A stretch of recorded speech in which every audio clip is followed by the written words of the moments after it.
2026家居風水財位大解密，東南方放對一物，財神自動揾上門。大家好，嚟到係開運研究院，我係開運師姐。家居風水財位佈局，收入翻幾倍。今年2025財位喺東方，我幫咗位朋友喺年初教佢喺屋內嘅東方窗台擺放開光貔貅及綠色富貴竹。100日之內，朋友十分興奮，要請我食晚餐。原來接到一張大單，收入翻幾倍。佢仲話今年唔使再追單，輕鬆好多。呢一個正係風水借位引氣嘅力量。既然風水流年財位咁有用，大家便要為下一年2026財位下功夫。根據專業風水推算，而家屬於飛星風水嘅九運。九紫星屬於旺氣星，飛到東南，東南就屬於財位。九紫星唔單止象指財富，仲會帶嚟喜慶、人緣同事業機遇，係全年最值得佈局嘅黃金方位。點解東南方咁重要？東南係九紫星飛度，九紫星屬火，能夠爆發能量同人脈磁場，四大實用佈局法。如果大門唔係東南，咁就要靠風水佈局嚟催旺財位。第一大門喺東南，恭喜，因為可以將財位能量催得更加旺。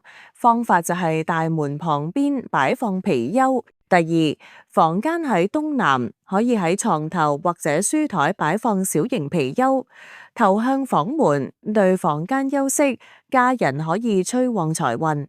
第三，廚房喺東南，廚房擺放貔貅，家人越多下廚，財運越旺。第四，家裏面嘅東南只係牆壁或者牆角，可以喺呢一個東南位擺放貔貅，亦都可以催財。催財之前先制煞，催財之前必須要化解屋內嘅漏財煞，否則呢頭催咗財，果頭又漏財，結果得個吉，等於乜都冇做過。本文內容參考自 www.fengshui.hk， 化解常見漏財煞氣。窗前或者門前睇見反公路呢一種漏財煞，可以喺向住反公路嘅地方掛開光八卦粒鏡，可以收財化煞。大門直對窗，名為穿堂煞，可以喺大門同埋窗框貼上開光六帝錢，鎖住財氣。東南係廁所，要記住時時關上馬桶蓋。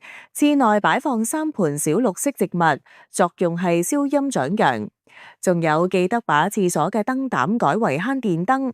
如果廁所冇窗，記得係廁所開長明燈。長明燈指24小時不斷開住嘅燈，常見風水問題。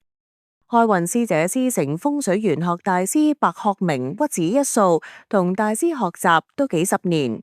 多年嚟精研風水、易經、命理、面相、手相、佈局催旺秘法、開運改命實錄等。呢段期間收到好多問題，而家抽一啲同財位有關嘅問題研究。咁舊貔貅擺設可以使用咩？答可以，但係記得要淨化。凡開光之前必須淨化，咁所以用正法開光嘅貔貅一定經過淨化程序。問今年喺財位擺放嘅開光貔貅可以搬到出年財位擺放嗎？答經過正法開光嘅貔貅，出年當然可以搬到財位使用。問貔貅係咪獨角嘅？